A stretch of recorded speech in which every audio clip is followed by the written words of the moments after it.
This is HOA debrief. The boot key came out like a trophy.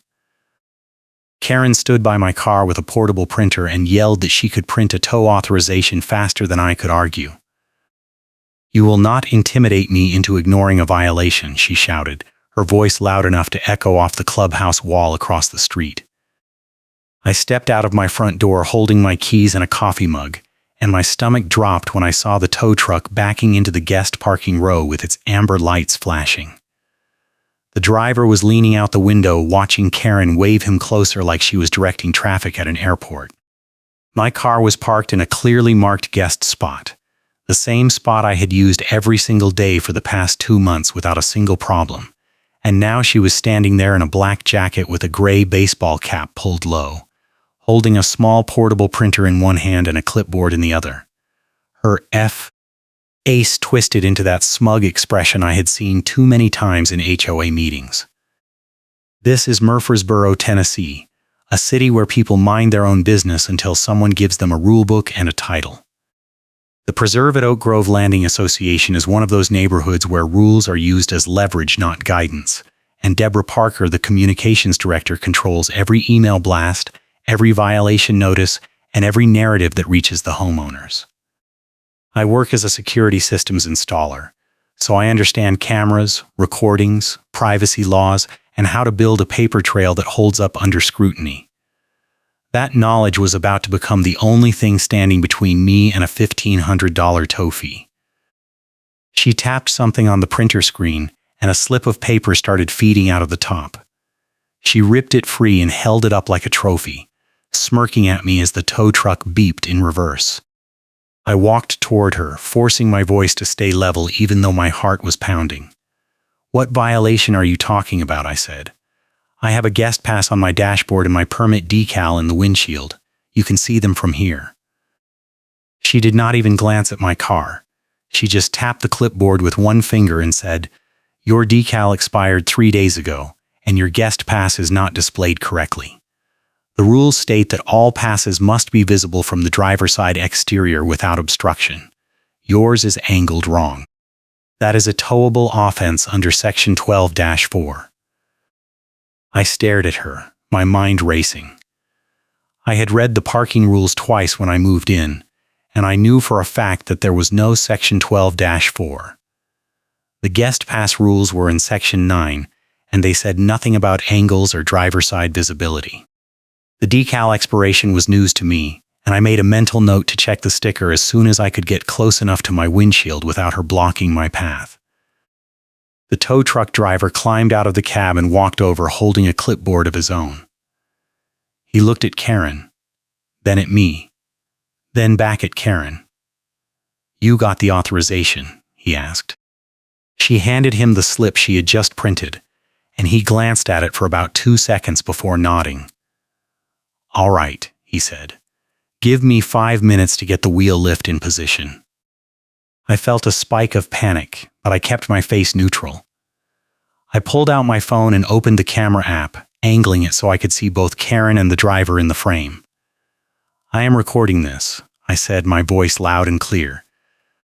"I want it on record that I am disputing this tow, that I have valid parking credentials, and that I was given no prior notice or opportunity to cure." Karen smiled, and it was the kind of smile that made my skin crawl. "Smile, I am documenting this for the file," she said, holding up her own phone and snapping a photo of me. "Your camera does not matter. My minutes are the truth." That line landed like a slap. She was telling me, in plain language, that whatever she wrote down in her official HOA notes would be treated as fact, and my video would be dismissed as biased or incomplete.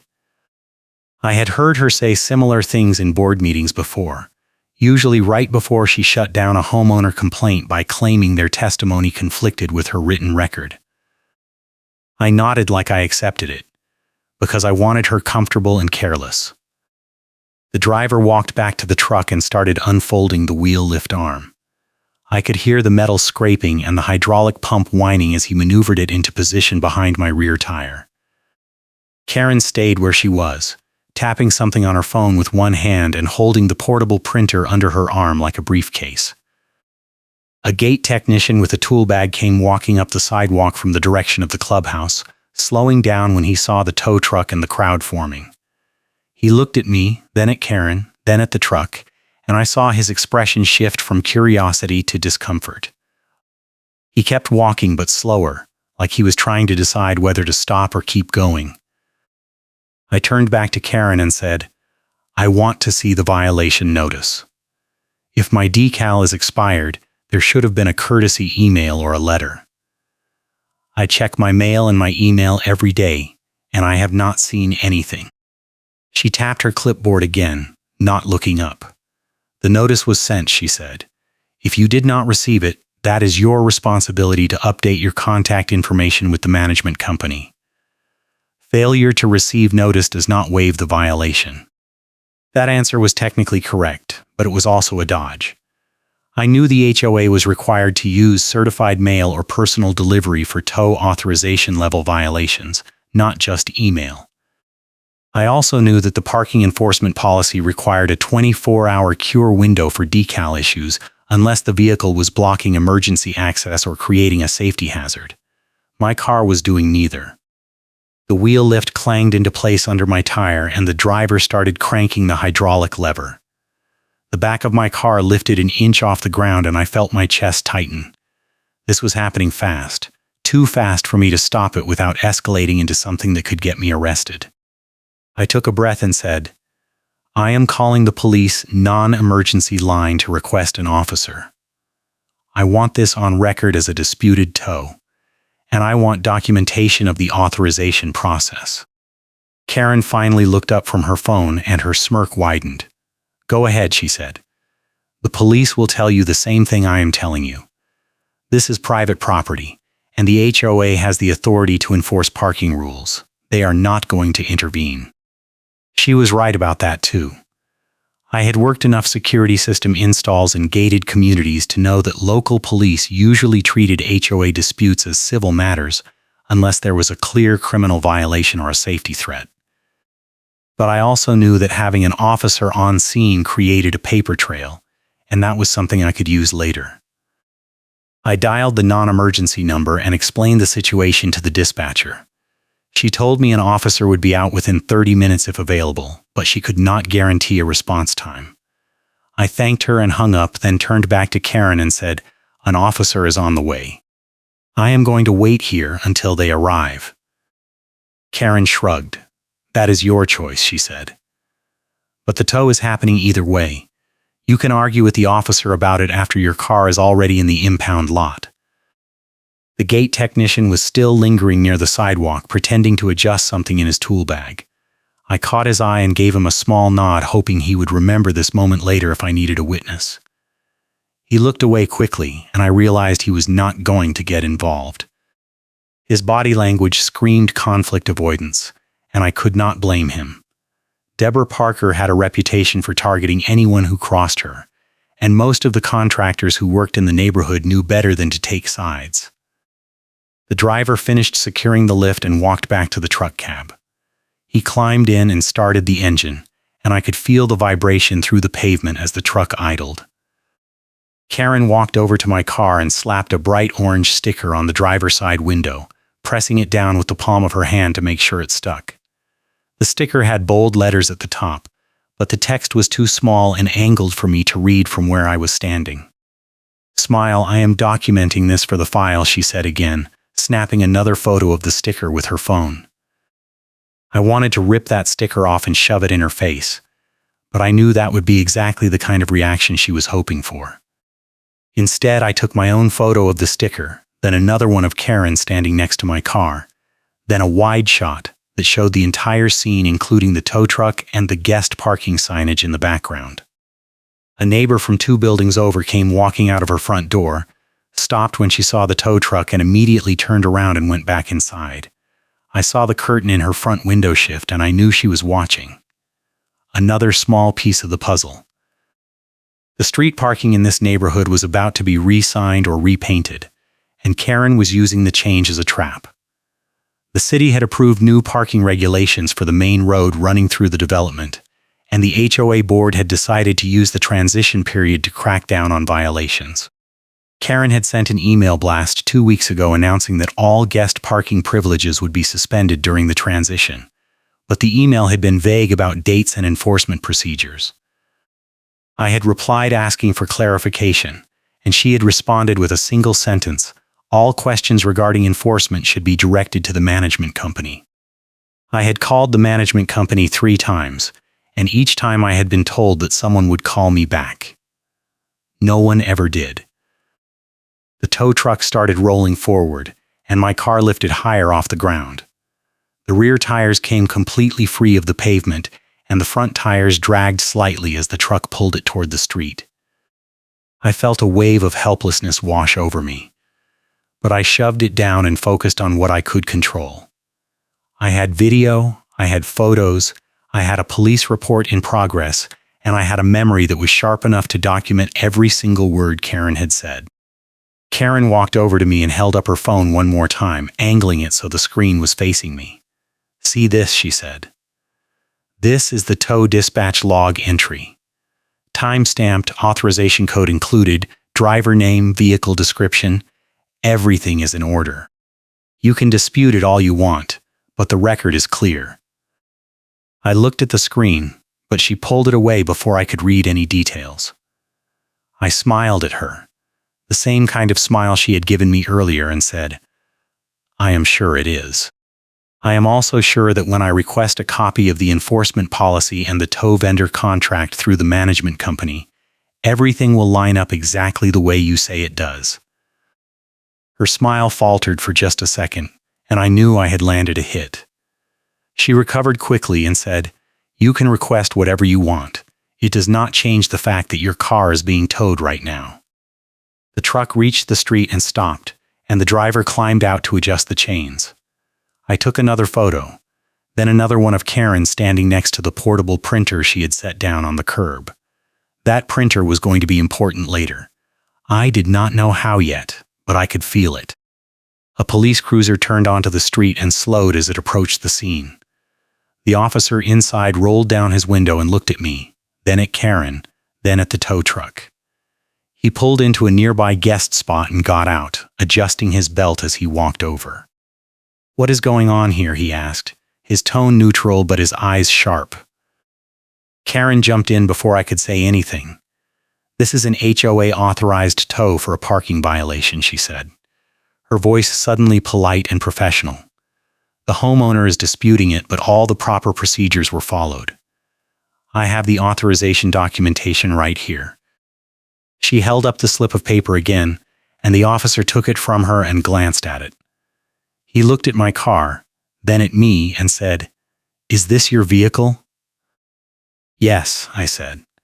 "I am disputing the tow because I have valid parking credentials, and I was given no prior notice or opportunity to cure the alleged violation. I believe the HOA is skipping required steps in the enforcement policy." The officer handed the slip back to Karen and said, "This is a civil matter between you and the HOA. If you want to dispute the tow, you will need to do that through the tow company or through a hearing with the HOA board. I cannot stop a private property tow if the property owner or their agent has authorized it." I nodded, keeping my voice calm. "I understand that," I said. "I am not asking you to stop the tow. I just want it documented that I disputed it on scene, and I want a report number I can reference later." The officer pulled out a small notepad and wrote something down. He asked for my name, my address, and a brief summary of the dispute. He asked Karen for her name and her role with the HOA. She gave him her full name, Deborah Parker, and said she was the communications director. He wrote that down too, then tore off a page from his notepad and handed it to me. "That is your incident number," he said. "You can reference it if you need to file a complaint or if this goes to court. But like I said, this is a civil matter. You will need to work it out with the HOA or take it to small claims if you cannot resolve it." He walked back to his cruiser and drove off, and I was left standing on the sidewalk with Karen smirking at me and my car disappearing down the street on the back of a tow truck. I looked at Karen and said, "I am going to get my car back, and I am going to make sure this is documented every step of the way." She picked up her portable printer and said, "Good luck with that. You can start by reading Section 12-4 of the parking rules. It is all in there." She walked away, and I stood there for a moment, staring at the empty parking space where my car had been. The orange sticker was still on my windshield in my mind, and I could feel the anger building in my chest like a pressure cooker about to blow. My mental health had been fragile before this, and the harassment was pushing me to the edge. I had moved to this neighborhood because I thought it would be quiet and low conflict, and instead I had landed in the middle of a war zone where the rules were weaponized and the enforcers were true believers. I pulled out my phone and opened the parking rules document that the HOA had emailed to all homeowners when I moved in. I scrolled through the sections looking for Section 12-4. Section 12 was about commercial vehicles and overnight parking restrictions. There was no -4. The section ended at 12-3. Karen had lied. She had invented a rule, printed a fake authorization, and used it to justify a tow that violated the HOA's own enforcement policy. I took a screenshot of Section 12, then scrolled to Section 9 and took screenshots of the guest pass rules. I opened my email and searched for any messages from the HOA about decal expiration or parking enforcement changes. There was nothing. The only recent email from Karen was the vague blast about the street parking transition, and it said nothing about guest parking being suspended or decals being expired. I had my first piece of evidence, and it was a big one. Karen had skipped required steps on purpose, and I had proof. I walked back to my front door and went inside, my hands shaking with adrenaline. I sat down at my kitchen table and opened my laptop, pulling up the HOA Management Company website. I found the records request form and filled it out, asking for copies of the enforcement policy, the tow vendor contract, all emails related to my address in the past 6 months, and the authorization documentation for the tow that had just happened. I submitted the form and got an automated reply saying my request would be processed within 10 business days. 10 business days was too long. The tow yard was going to start charging storage fees immediately, and if I waited 10 days, I would be looking at hundreds of dollars in additional costs. I needed to move faster. I called the tow company and asked to speak to the manager. The dispatcher put me on hold for 5 minutes, then transferred me to a voicemail box.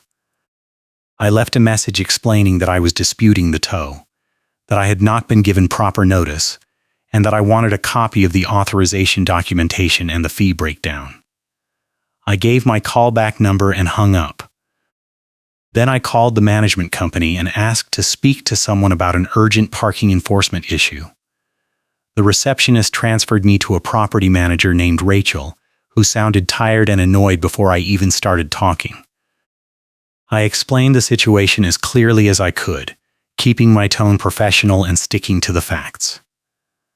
Rachel listened without interrupting, then said, "I will need to review the file and get back to you. Parking enforcement is handled by the board, and I cannot override their decisions without board approval."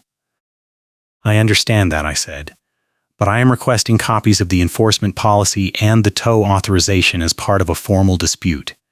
Can you confirm that those documents will be included in my records request?" Rachel sighed. "Yes," she said. "If the documents exist and are related to your address, they will be included. But like I said, it will take up to 10 business days." I thanked her and hung up, then opened a new document on my laptop and started writing down everything that had happened. I included timestamps, direct quotes, descriptions of Karen's behavior, and notes about the police officer's response. I attached screenshots of the parking rules and the email correspondence. I saved the document with a date stamp and backed it up to 3 different places.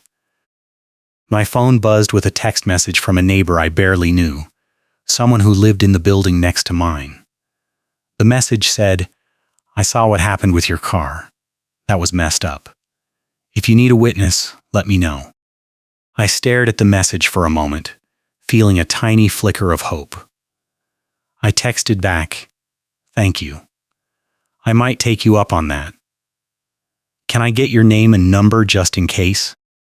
The reply came back a minute later with a name, Alan, and a phone number. I saved the contact and added a note about the offer. Then my phone buzzed again, this time with a call from an unknown number. I answered, and a voice on the other end said, "This is Dave from the tow yard. I got your message. I am looking at the authorization right now, and I am going to be honest with you. This does not look right." My heart started pounding. "What do you mean?" I asked. He said, "The authorization slip has a code on it, but the code does not match our system. It looks like it was generated by a third-party printer, not by our dispatch software." I called the number listed for the HOA contact, and the person who answered said she is the communications director, not the property manager. That is a red flag. We are supposed to get authorization from the property manager or the board president, not from someone in a support role. I felt a surge of adrenaline. "So what does that mean for my car?" I asked. Dave said, "It means I am putting a hold on the storage fees until I can verify the authorization. If the HOA cannot provide proper documentation, I am going to release your car and reverse the tow fee. But I need you to understand that this is between you and the HOA. If they come back with the right paperwork, the tow stands." I thanked him and hung up, then immediately opened my laptop and added the call to my notes. Dave from the tow yard was now an ally, even if he did not know it yet.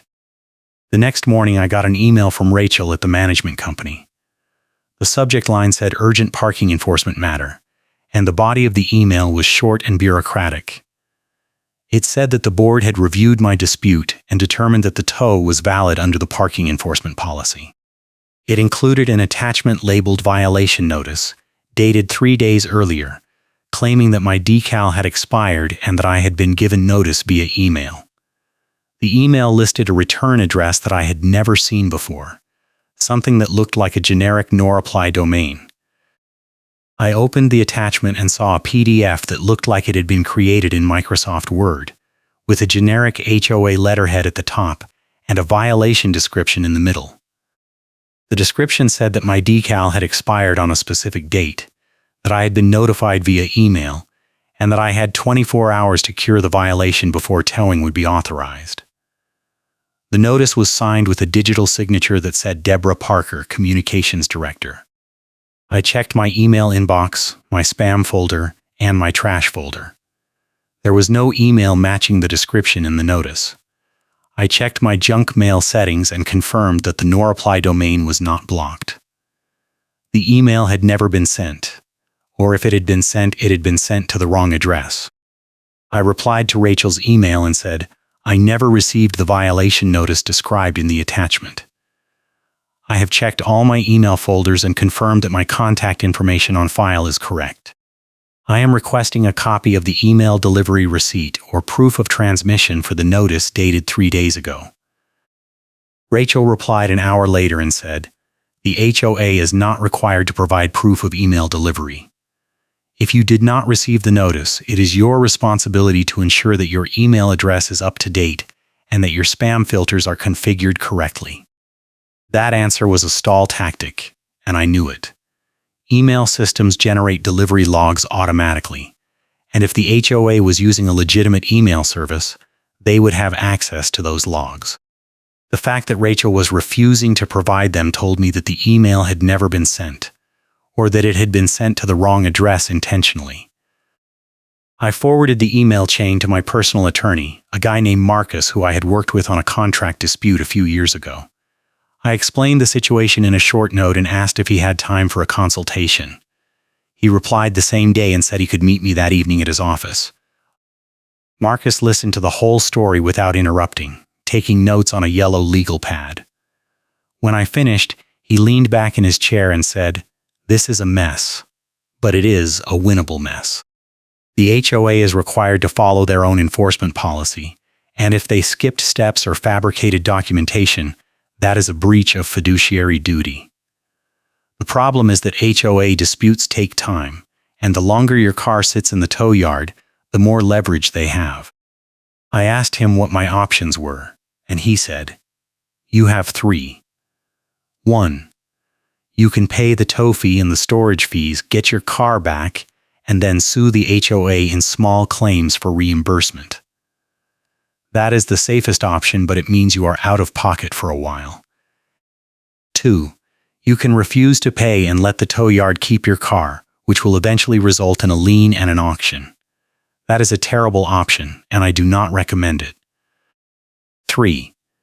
You can escalate the dispute to the management company and the board, demand a hearing, and use the threat of litigation to force a settlement.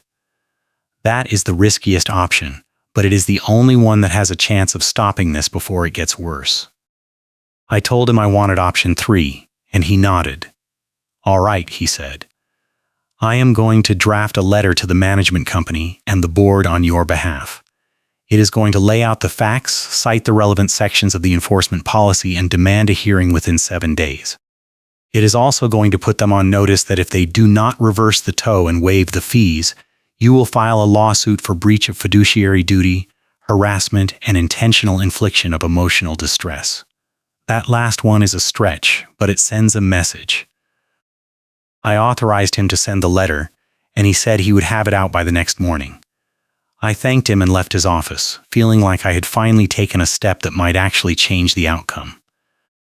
The letter went out the next day, and the response came back 48 hours later. It was an email from the board president, a man named Gerald who I had never met in person. The email said that the board had reviewed my dispute and determined that the enforcement actions were valid and in accordance with HOA policy. It said that I was welcome to request a hearing, but that the hearing would not take place until the next regularly scheduled board meeting, which was 3 weeks away. It also said that the tow fee and storage fees were my responsibility, and that failure to pay would result in additional fines and a lien on my property. Marcus called me as soon as he saw the email. "This is exactly what I expected," he said. "They are stalling because they know they screwed up, and they are hoping you will give up and pay the fees to make it go away. Do not do that. We are going to file a records request with the state, and we are going to escalate this to the management company's corporate office. If they want to play games, we will make it expensive for them." He filed the state records request that afternoon, and I sent a formal complaint to the management company's corporate office, attaching copies of all the emails, the police incident report, and Marcus's letter. The complaint included a detailed timeline, a list of policy violations, and a demand for immediate intervention. 2 days later, I got a call from a woman named Linda who introduced herself as the regional director for the management company. She sounded calm and professional, and she said she had reviewed my complaint and wanted to schedule a mediation session to resolve the dispute. She said the session would include me, the board president, the communications director, and a neutral third-party mediator. I agreed to the mediation, and we scheduled it for the following week at the clubhouse conference room. Marcus said he would attend with me, and I felt a little bit of the tension in my chest ease. The week leading up to the mediation was brutal. Karen sent 3 more email blasts to the entire neighborhood, each one describing a different parking violation and reminding everyone that the HOA had 0 tolerance for non-compliance. None of the emails mentioned my name, but the timing was obvious. She was trying to create a narrative that I was a problem homeowner who was challenging reasonable rules. I got 2 more texts from neighbors, both offering support. One of them said that Karen had targeted them the year before over a mailbox decoration, and that the harassment had only stopped when they threatened to sue. The other one said that Karen had a history of using her position to settle personal grudges, and that several homeowners had left the neighborhood because of her.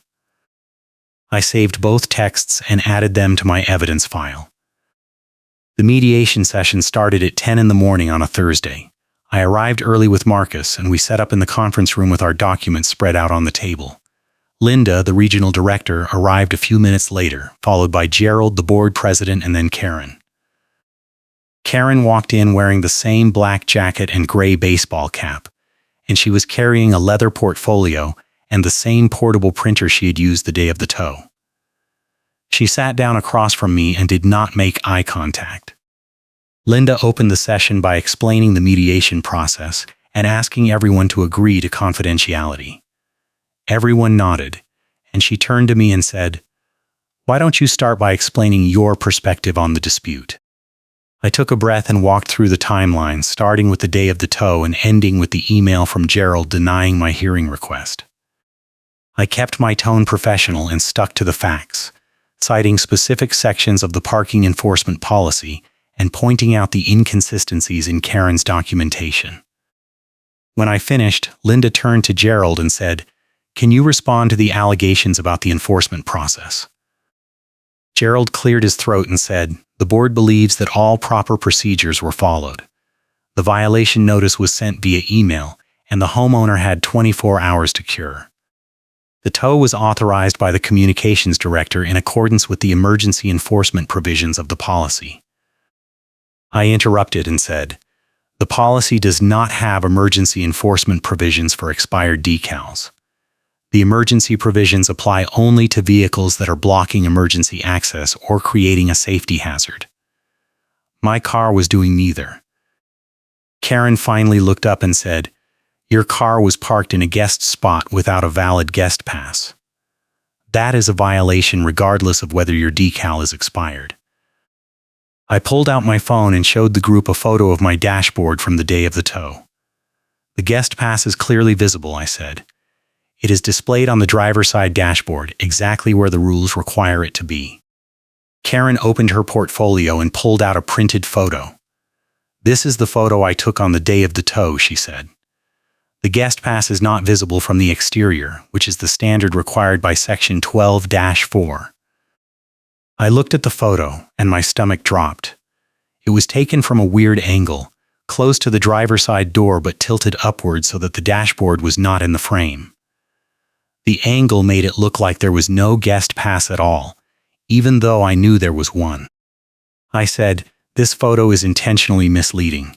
It does not show the dashboard, and it does not prove that the guest pass was not displayed. I have a photo from the same day that clearly shows the pass in the correct position." Karen leaned forward and said, "Your photo does not matter.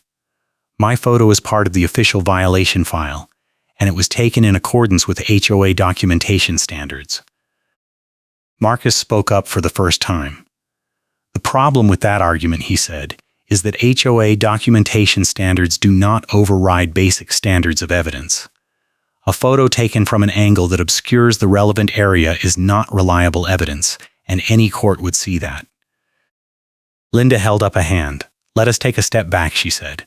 "The question here is not whether the photo is admissible in court. The question is whether the HOA followed its own enforcement policy.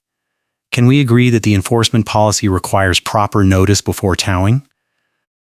Gerald nodded. "Yes," he said. Linda said, "And can we agree that the notice must be delivered in a way that allows the homeowner a reasonable opportunity to cure?" Gerald hesitated, then nodded again. Linda turned to Karen and said, "Do you have proof that the violation notice was delivered to the homeowner's correct email address?" Karen opened her portfolio again and pulled out a printed email log. The log showed a single outgoing email sent to an address that was similar to mine but not identical. The domain was off by one letter. I pointed at the address and said, "That is not my email address. My email address is on file with the management company, and it is listed in the homeowner directory. This email was sent to the wrong address, either by mistake or on purpose." Karen's face went pale. She looked at the log, then at Gerald, then back at the log. "I pulled the address from the directory," she said. "If the directory has the wrong address, that is not my fault." I pulled out my phone and opened the homeowner directory app. I turned the screen so everyone could see it and said, "The directory has the correct address. You can check it right now." Linda pulled out her own phone and opened the same app. She compared the address on the screen to the address on Karen's log, and her expression shifted. "These do not match," she said. "The email was sent to the wrong address." Gerald cleared his throat and said, "If the email was sent to the wrong address, then the notice was not properly delivered. That means the tow should not have been authorized."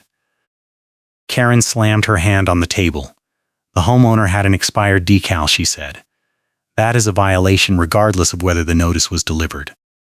Marcus leaned forward and said, the enforcement policy requires notice and an opportunity to cure before towing. If notice was not delivered, the tow was improper, and the fees must be waived. Linda nodded.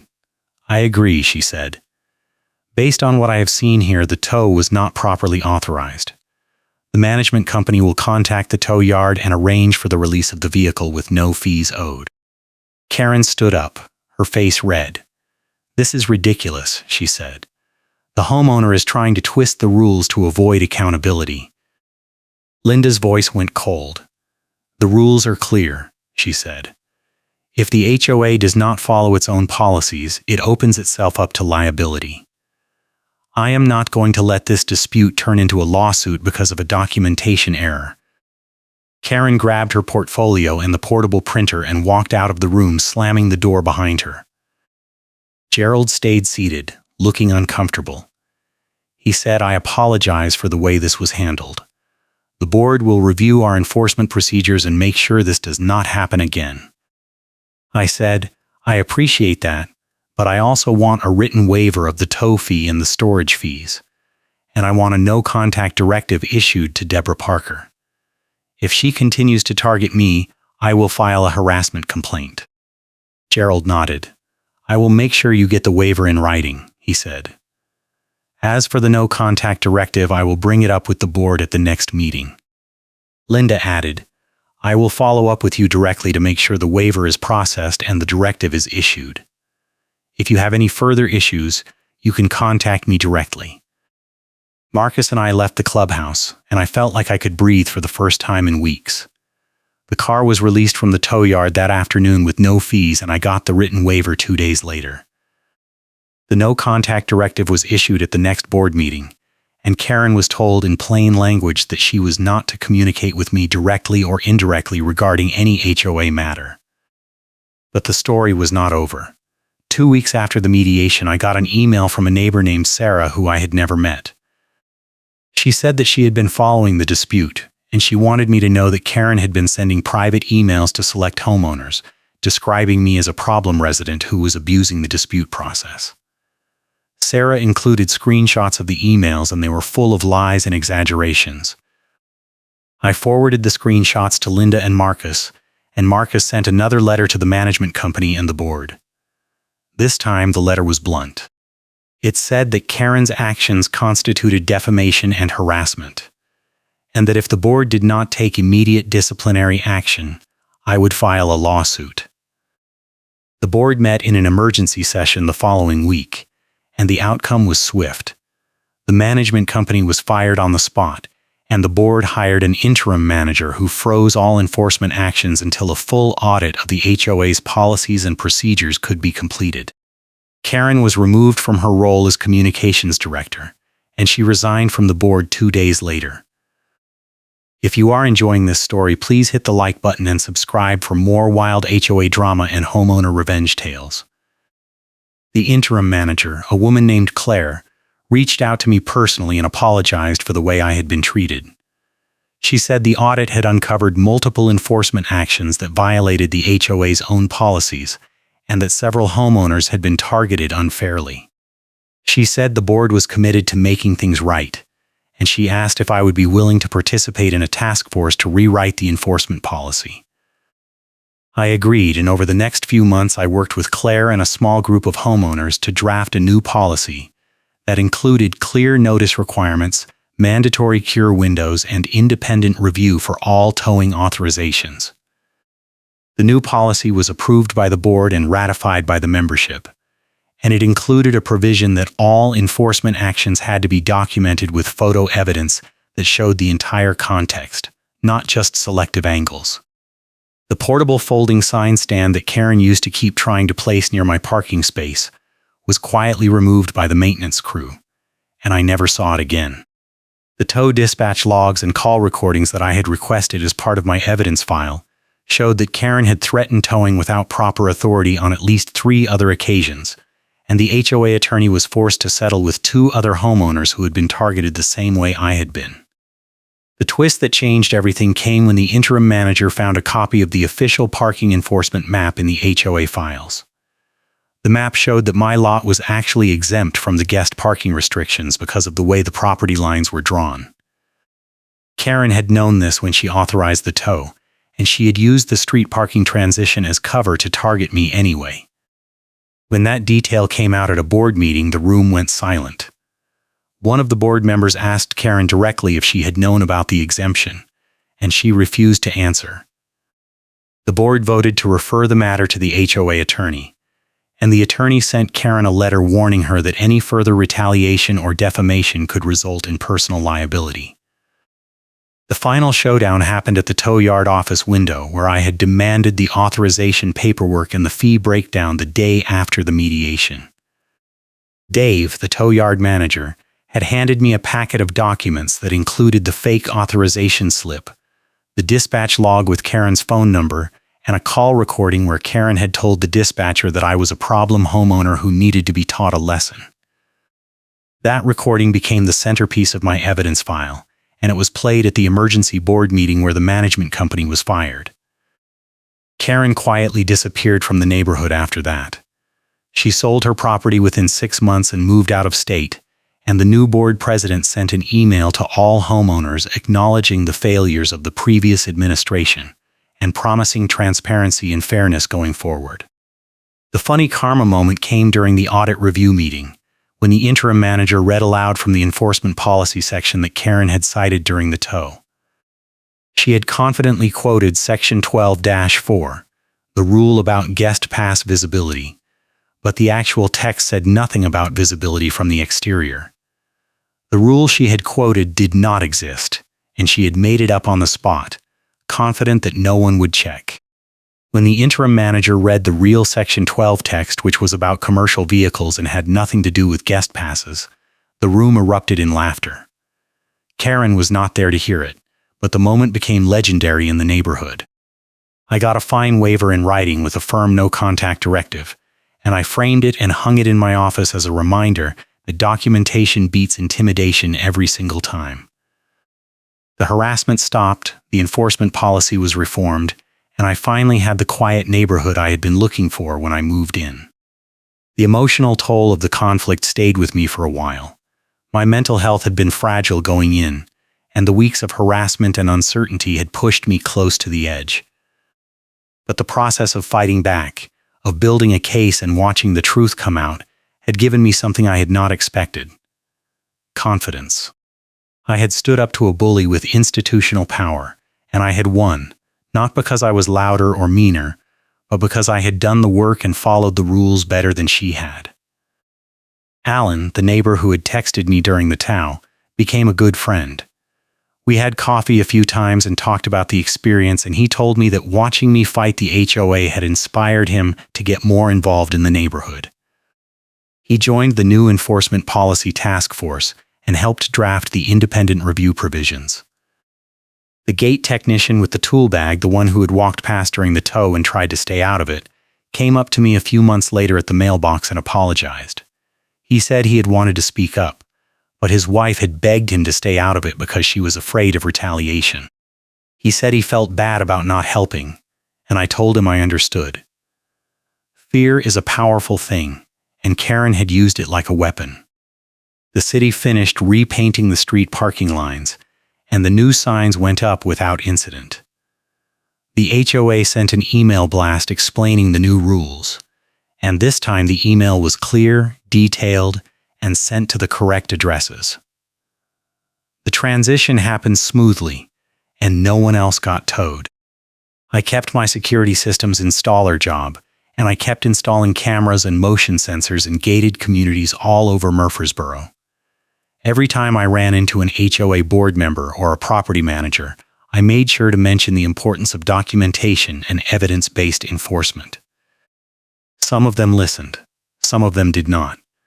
But I knew that the next time someone tried to abuse their power, there would be at least one person in the neighborhood who knew how to fight back.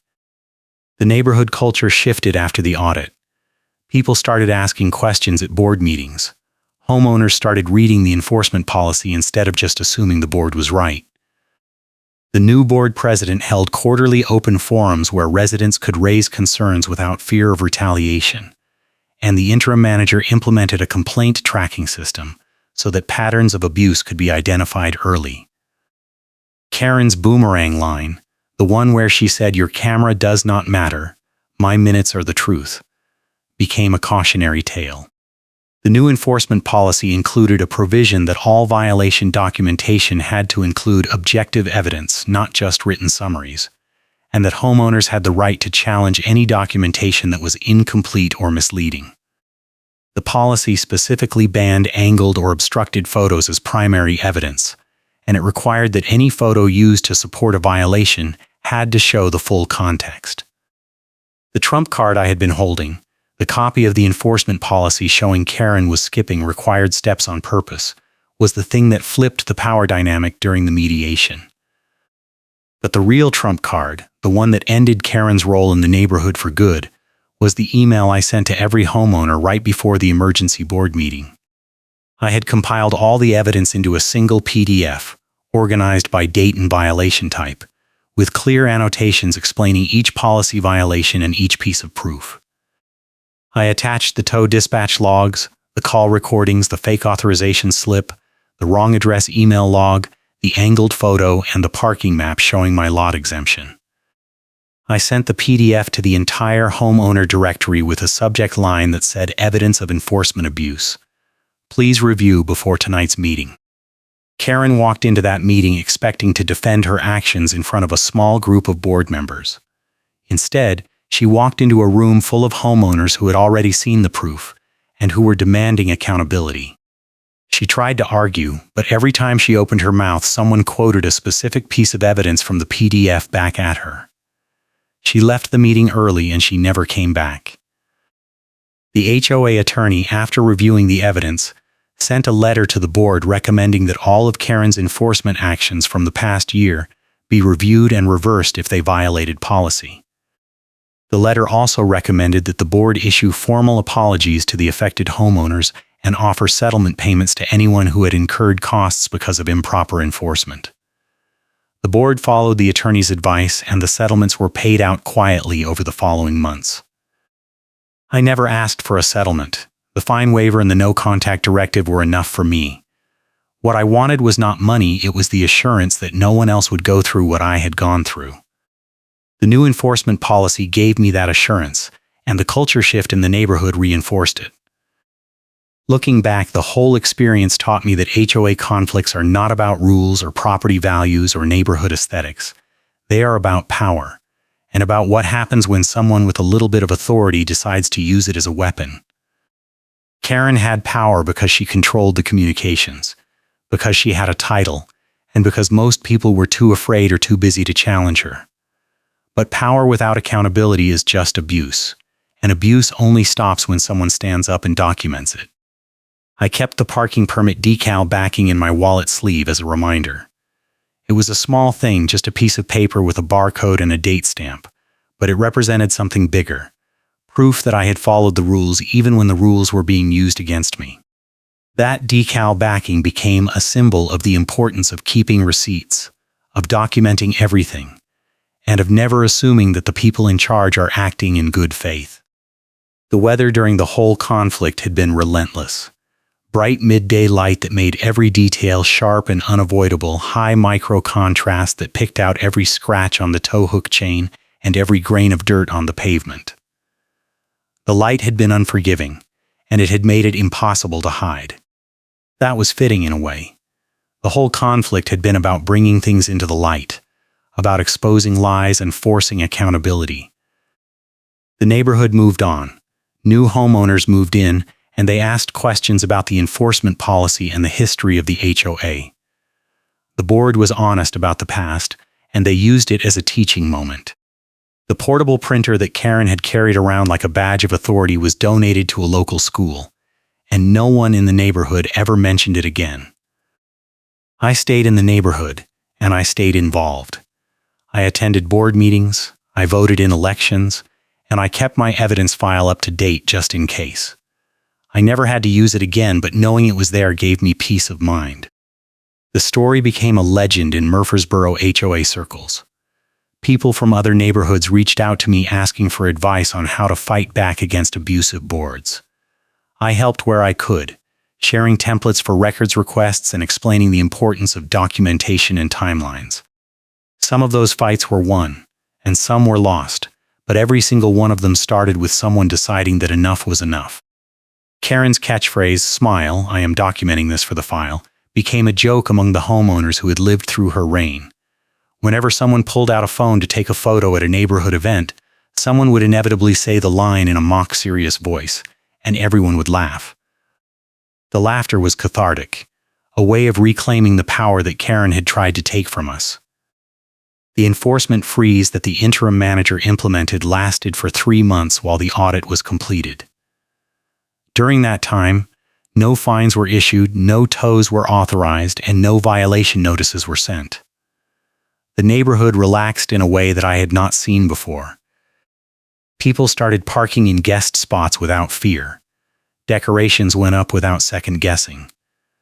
The atmosphere shifted from compliance-driven to community-driven, and it felt like a different place.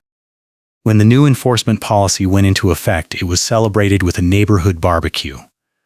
The new board president grilled burgers, the interim manager handed out copies of the policy, and someone made a cake that said accountability wins. It was cheesy, but it was also real. People were proud of what the neighborhood had become, and they were determined not to let it slide back into the old patterns. I stood at that barbecue, holding a burger and talking to Alan about the latest board meeting agenda, and I realized that I had finally found the quiet neighborhood I had been looking for. Not because the rules were gone, but because the rules were fair, and because the people enforcing them were accountable. Until the next story, take care, and I will see you next time.